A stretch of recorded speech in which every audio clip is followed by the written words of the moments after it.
പുതിയൊരു വീഡിയോയിലേക്ക് എല്ലാവർക്കും സ്വാഗതം. അപ്പോൾ ഇന്ന് നമ്മൾ ചെയ്യാൻ പോകുന്നത് ഒരു അടിപൊളി പോട്ട് ഉണ്ടാക്കുന്ന വീഡിയോ ആണ്. അപ്പോൾ നമുക്ക് ഇൻഡോർ പോട്ടായിരുന്നാലും ഔട്ട്ഡോർ പോട്ടായിട്ട് ആയിരുന്നാലും നമ്മൾ ഈ ഒരു പോട്ട് ഉപയോഗിക്കാം.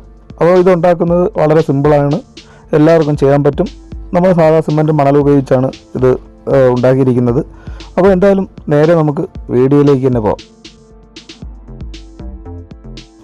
അപ്പോൾ അതിനാദ്യം നമുക്ക് വേണ്ടത് നല്ല കട്ടിയുള്ള പേപ്പറാണ്. അപ്പം അതിനെ നമ്മൾ ഒരു സൈഡ് വീതി കൂട്ടിയും ഒരു സൈഡ് വീതി കുറച്ചും നിങ്ങൾക്ക് വേണ്ട ഒരു അളവിൽ കറക്റ്റ് റൗണ്ട് ഷേപ്പിൽ ചുറ്റിയെടുക്കുക. അതിൻ്റെ അടി സൈഡ് വീതി കുറച്ചും മുകൾ സൈഡ് വീതി കൂട്ടിയും വേണം ചുറ്റിയെടുക്കാൻ. അത് കഴിഞ്ഞിട്ട് നമുക്ക് ബാക്കി അതിൻ്റെ ഭാഗങ്ങൾ ഒന്ന് കട്ട് ചെയ്ത് കളയാം. ഇനി അടുത്ത് നമ്മൾ കട്ട് ചെയ്ത് കളഞ്ഞിട്ട് നമുക്ക് അതിന് ഒന്ന് പശയെല്ലാം ചേർത്ത് ജോയിൻറ്റ് ചെയ്ത് ഒട്ടിച്ചെടുക്കണം. അപ്പം ഞാൻ ഇവിടെ എടുത്തേക്കുന്നത് സാധാ ഫെവിക്കോൾ തന്നെയാണ്.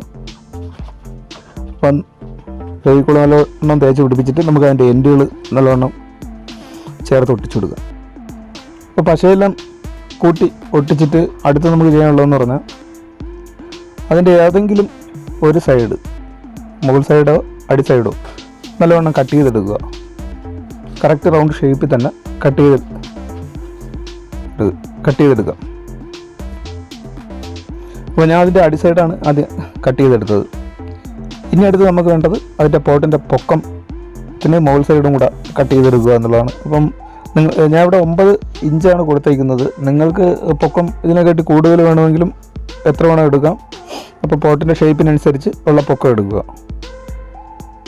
അപ്പോൾ ഇതേണത്തെ പേപ്പർ, നല്ല കട്ടിയുള്ള പേപ്പർ നമുക്ക് ബുക്ക് സ്റ്റാളിലൊക്കെ ഇഷ്ടംപോലെ വാങ്ങിക്കാൻ കിട്ടും. ഇതൊരു നമ്മുടെ കാർഡ്ബോർഡിൻ്റെയൊക്കെ അതേ ക്വാളിറ്റിയിലുള്ളൊരു പേപ്പറാണ്. നല്ല കട്ടിയുണ്ട് അത്യാവശ്യത്തിന്. അപ്പോൾ അതിൻ്റെ മുകൾ സൈഡും കട്ട് ചെയ്തെടുത്തിട്ടുണ്ട്. എന്നിട്ട് അത് സെല്ലോ ടേപ്പ് വെച്ച് അതിൻ്റെ ജോയിൻറ്റ് ഞാൻ നല്ലോണം ഒട്ടിച്ചു കൊടുത്തിട്ടുണ്ട്. ഇനി അതിൻ്റെ അകത്ത് വയ്ക്കാൻ വേണ്ടി നമുക്ക് മറ്റൊരു ചെറിയൊരു പേപ്പറും കൂടെ ഞാൻ ചുറ്റിയെടുത്തിട്ടുണ്ട്. അത് അതിനെക്കാട്ടി 1 ഇഞ്ച് താഴ്ന്ന് നിൽക്കത്തക്ക രീതിയിൽ വേണം ചുറ്റിയെടുക്കാൻ, 1 ഇഞ്ച് പൊക്കം കുറവ്. എന്നിട്ട് അതിൻ്റെ ചുറ്റി അകത്ത് ഉള്ളും 1 ഇഞ്ച് കറക്റ്റ് കുറഞ്ഞിരിക്കണം. എന്നിട്ട് ആ പേപ്പറും കൂടെ റൗണ്ട് ഷേപ്പിൽ ചുറ്റിയെടുത്തിട്ട് നമുക്കതിനെ കമഴ്ത്തി വെച്ച് അതിനകത്ത് മണൽ ഇറച്ചു കൊടുക്കാം. മണൽ അല്ലെങ്കിൽ പാറപ്പൊടിയോ മണ്ണായിരുന്നാലും മതിയാകും. എന്തായാലും നല്ല ഉണക്ക പൊടി നോക്കി നിറയ്ക്കാൻ ശ്രമിക്കുക.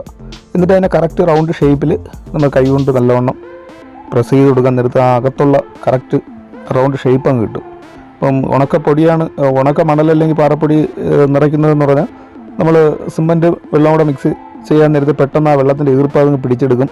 അപ്പം പോട്ടിൻ്റെ ഷേപ്പൊന്നും മാറിപ്പോകത്തില്ല. വെളിയിൽ വെച്ചിരിക്കുന്ന പേപ്പർ ഒരുപാട് വളന്തി പോകത്തുമില്ല. ഇനി അടുത്ത് വേണ്ടതെന്ന് പറഞ്ഞാൽ മണലും സിമൻറ്റും കൂടെ മിക്സ് ചെയ്ത പൊടിയാണ്. അത് ഞാൻ ഒരു ലെയർ അടി സൈഡിൽ ഇട്ടിട്ടുണ്ട്. അത് കഴിഞ്ഞ് സിമൻറ്റും മണലും കൂടെ നല്ലവണ്ണം വെള്ളത്തിൽ മിക്സ് ചെയ്തെടുക്കുക. അപ്പോൾ സിമൻറ്റ് 1 മണൽ 1 എന്നുള്ള അളവിലാണ് ഞാൻ എല്ലാ വീഡിയോയിലും ചെയ്യുന്നതും. അതേ ഒരു അളവിലാണ് എടുത്തേക്കുന്നത്. അപ്പോൾ അത് അത്യാവശ്യത്തിന് വെള്ളം ഒഴിച്ച് നമുക്ക് പോട്ടിൻ്റെ മുകൾ സൈഡിൽ നല്ലവണ്ണം ഒഴിച്ചു, അടി സൈഡിൽ എല്ലാ സൈഡിലും എത്തത്തക്ക രീതിയിൽ ഒഴിച്ചു കൊടുക്കുക. ഒഴിച്ചു കൊടുത്തിട്ട് നമ്മൾ അടി സൈഡിൽ വെച്ചേക്കുന്ന ആദ്യം ഇട്ടേക്കുന്ന ആ പൊടി നമ്മൾ ഒഴിച്ച സിമൻറ്റും മണലിലുള്ള അതിൽ ആ വെള്ളമെല്ലാം അതങ്ങ് പിടിച്ചെടുത്തോളും. എന്നിട്ട് കുറേശ്ശെ നല്ലവണ്ണം തട്ടി കൊടുക്കുക. തട്ടി കൊടുത്ത് എല്ലാ സൈഡിലും ഇറങ്ങി എന്നുള്ള ഉറപ്പ് വന്നതിന് ശേഷം നമുക്കതിനെ ഫില്ല് ചെയ്തെടുക്കാം. അപ്പോൾ ഫില്ല് ചെയ്ത് മൊത്തം ഒഴിച്ചിട്ട് അതിൻ്റെ അടി സൈഡിൽ കിടക്കുന്ന ആ പൊടിയെല്ലാം വാരി മുകളിലെല്ലാം ഇട്ട് കൊടുക്കാൻ നേരത്ത് ആ വെള്ളത്തിൻ്റെ ഈർപ്പമെല്ലാം ആ പൊടിയങ്ങ് പിടിച്ചോളും. അത് കഴിഞ്ഞ് ഏകദേശം 1 മണിക്കൂർ അല്ലെങ്കിൽ 2 മണിക്കൂർ കഴിയാൻ നേരത്ത് മുകൾ സൈഡ് ഏകദേശം നല്ലവണ്ണം ഉണങ്ങിയിട്ടുണ്ട്. അതിനെ കരണ്ടി കൊണ്ട് ചെറുതായിട്ടൊന്ന് തേച്ച് വൃത്തിയാക്കി എടുത്തിട്ട് നിങ്ങൾക്ക് ആവശ്യമുണ്ടെങ്കിൽ മാത്രം അതിൻ്റെ അടി സൈഡിൽ ഒരു ഹോളിട്ട് കൊടുക്കുക. അത് കഴിഞ്ഞ് 24 മണിക്കൂർ കഴിഞ്ഞിട്ട് നമുക്കതിനെ തിരിച്ച് ഇളക്കിയെടുക്കാം. അപ്പോൾ 24 മണിക്കൂർ കഴിഞ്ഞ് ഇളക്കിയെടുത്ത് അതിൻ്റെ പേപ്പറെല്ലാം എടുത്ത് മാറ്റാം. ഇനി നമുക്ക് അതിനകത്തുള്ള നിറച്ച മണൽ എല്ലാം മാറ്റിയിട്ടുണ്ട്. ഇനി മണലെല്ലാം മാറ്റി അതിൻ്റെ അകത്തുള്ള പേപ്പറെല്ലാം എടുത്ത് മാറ്റുക. എല്ലാം മാറ്റിയിട്ട് അകത്ത് സൈഡിൽ നമുക്ക് എവിടെയെങ്കിലും ഷേപ്പ് വരുത്താനുണ്ടെങ്കിൽ ചിലപ്പം ഏതെങ്കിലും ഒരു സൈഡിൽ ചിലപ്പോൾ വീതി കൂടിപ്പോവും, അങ്ങനെയൊക്കെ വരും. ചിലപ്പം ചെറിയ ഇതായിട്ട് ബഡ്ജ് ചെയ്ത് നിൽക്കാനൊക്കെ സാധ്യതയുണ്ട്. അപ്പോൾ അതെല്ലാം കത്തി ഉപയോഗിച്ചൊക്കെ നല്ലവണ്ണം ചുരണ്ടി കളയുക. എന്നിട്ട് ആ വലിയ തടുപ്പോ മറ്റെന്തെങ്കിലും ഉണ്ടെങ്കിൽ അതിനെ ഒരു എംബതിൻ്റെ പേപ്പർ ഉപയോഗിച്ച് അതിനെയും കൂടെ പേപ്പർ ഇട്ട് ഒരു ഷേപ്പ് ചെയ്തെടുക്കുക. എന്നിട്ട് വെളി സൈഡിൽ തടുപ്പുണ്ടെങ്കിലും എംബതിൻ്റെ പേപ്പർ ഇടാൻ നേരത്ത് നല്ല എളുപ്പത്തിൽ തന്നെ നമുക്ക് ഷേപ്പ് പെട്ടെന്ന് ചെയ്തെടുക്കാൻ പറ്റും. അപ്പോൾ വെളി സൈഡിൽ വലിയ തടുപ്പൊന്നുമില്ല. അപ്പോൾ ഞാൻ ഓടിച്ചൊന്ന് പേപ്പർ എല്ലാ സൈഡിലും നല്ലവണ്ണം പേപ്പർ ഇട്ടിട്ടുണ്ട്. ഇപ്പോൾ പേപ്പറെല്ലാം ഇട്ട് തീർന്ന് ഏകദേശം 2 ദിവസം നല്ലവണ്ണം വെള്ളം കൊണ്ട് നനച്ച് 2-3 ദിവസം കഴിഞ്ഞ് നല്ലവണ്ണം ഉണങ്ങിയതിന് ശേഷം മാത്രമേ നമുക്ക് ഇനി അടുത്ത് ബാക്കി അതിൻ്റെ ചെറിയ ഹോൾസൊക്കെ വരും, അതൊക്കെ ഒന്ന് അടച്ചെടുക്കണം. അതിനുവേണ്ടി വൈറ്റ് സിമൻറ്റ് വെള്ളം കൂടെ മിക്സ് ചെയ്ത് നല്ല കട്ടിക്ക് തന്നെ മിക്സ് ചെയ്തിട്ട് നമുക്ക് ചെറിയ പുട്ടി ബ്ലേഡോ അല്ലെങ്കിൽ ചെറിയ പ്ലാസ്റ്റിക് ഷീറ്റോ കൊണ്ട് നല്ലവണ്ണം കോരി അപ്ലൈ ചെയ്ത് കൊടുക്കുക. അപ്പോൾ എല്ലാ പോട്ടിൻ്റെ എല്ലാ സൈഡിലും അകത്ത് വേണമെങ്കിൽ അകത്തെ സൈഡിൽ നിങ്ങൾക്ക് തേച്ച് പിടിപ്പിക്കാം. ഞാൻ പുറത്തെ സൈഡിലും അതിൻ്റെ പോട്ടിൻ്റെ അടി സൈഡും മുകൾ സൈഡും മാത്രമേ വൈറ്റ് സിമൻറ്റ് ബ്രഷ് ഇത് ചെയ്ത് കൊടുക്കുന്നുള്ളൂ. അപ്പം നിങ്ങൾക്ക് ആവശ്യമുണ്ടെങ്കിൽ മാത്രം അതിനകത്തും കൂടെ ബ്രഷിന് അടിച്ചെടുക്കാവുന്നതേ ഉള്ളൂ.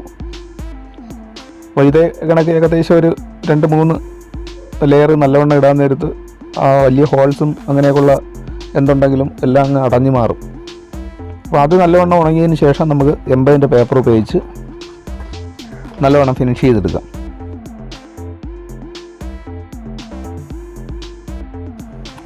അപ്പോൾ എംബതിൻ്റെ പേപ്പർ ഉപയോഗിച്ച് നല്ലവണ്ണം ഫിനിഷ് ചെയ്തെടുത്തിട്ടുണ്ട്. അപ്പോൾ വലിയ തടുപ്പും എല്ലാം മാറി കാണാൻ നല്ലൊരു വൃത്തിയായിട്ടുണ്ട്. ഇനി അടുത്ത് നമുക്ക് അതിൻ്റെ ബേസിക് കോട്ടായിട്ട് ആക്രിലിക്കിൻ്റെ വൈറ്റ് കളർ പെയിൻ്റാണ് ഞാൻ ആദ്യം അടിച്ചു കൊടുക്കുന്നത്. അപ്പം ഇവിടെ എടുത്തേക്കുന്ന എല്ലാ കളറും ആക്രിലിക്കിൻ്റെ കളർ തന്നെയാണ്. അപ്പോൾ വെള്ള 1-2 കോട്ട് ആക്രിലിക്കിൻ്റെ വൈറ്റ് അടിച്ചു കൊടുത്തിട്ടുണ്ട്. അത് കഴിഞ്ഞിട്ട് CD മാർക്കർ ഉപയോഗിച്ച് ഞാൻ അതിൽ അടുത്ത ഡിസൈൻ ചെയ്യാൻ വേണ്ടി ചെറിയ ഇലയുടെ ആകൃതിയിലൊക്കെ വരച്ചെടുത്തിട്ടുണ്ട്. അതിനകത്ത് നമുക്ക് ഇഷ്ടപ്പെട്ട കളറുകൾ നിങ്ങൾക്ക് ചെയ്തെടുക്കാം. അപ്പോൾ ഓരോ ഇലകൾക്കും മറ്റെന്തെങ്കിലും കളർ മാറ്റി ചെയ്ത് കൊടുക്കാൻ നേരത്ത് കാണാൻ നല്ലൊരു ലുക്കായിരിക്കും. അപ്പോൾ പെയിൻ്റ് എന്ന് പറയുമ്പോൾ എല്ലാം ആക്രിലിക്കിൻ്റെ കളർ തന്നെയാണ്. അപ്പോൾ ഞാൻ വരച്ചിട്ടുള്ള എല്ലാ ഇലകളിലും ഞാൻ ഇത് കളർ കൊടുത്തിട്ടുണ്ട്. ഇനി നമുക്ക് ആ ഇലയുടെ അക സൈഡിലും കൂടെ അതിൻ്റെ വരകളും കൂടെ ഇട്ട് കൊടുക്കാം. അപ്പോൾ അതിനുവേണ്ടി വെള്ളയും കറുപ്പും കൂടെയാണ് എടുത്തേക്കുന്ന പെയിൻറ്റുകൾ.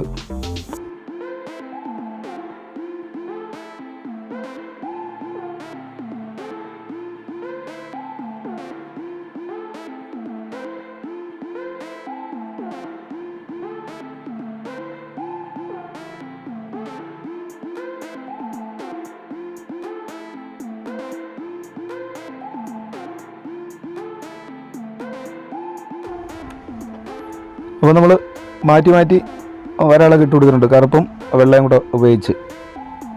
ഇനി അടുത്ത് നമുക്ക് ചെയ്യാനുള്ളതെന്ന് പറഞ്ഞാൽ ബ്ലാക്ക് പെയിൻറ്റ് ചെറിയൊരു ഈർക്കിലോ അല്ലെങ്കിൽ മറ്റെന്തെങ്കിലും കൊണ്ട് ബ്ലാക്ക് പെയിൻറ്റ് ചെറിയ കുത്തുകളും കൂടെ ഇട്ട് കൊടുക്കുക. അപ്പോൾ കാണാൻ നല്ലൊരു ലുക്കായിരിക്കും പോട്ട്.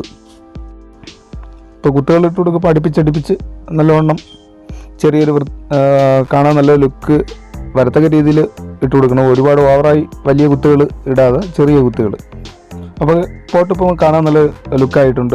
ഇനി ഉണങ്ങിയതിന് ശേഷം നമുക്ക് ഒരു കോട്ട് ക്ലിയർ വാനിഷും കൂടെ അടിച്ചു കൊടുക്കാൻ നേരത്ത് ഇതിനെക്കാട്ടി കാണാൻ നല്ലൊരു വൃത്തിയായിരിക്കും.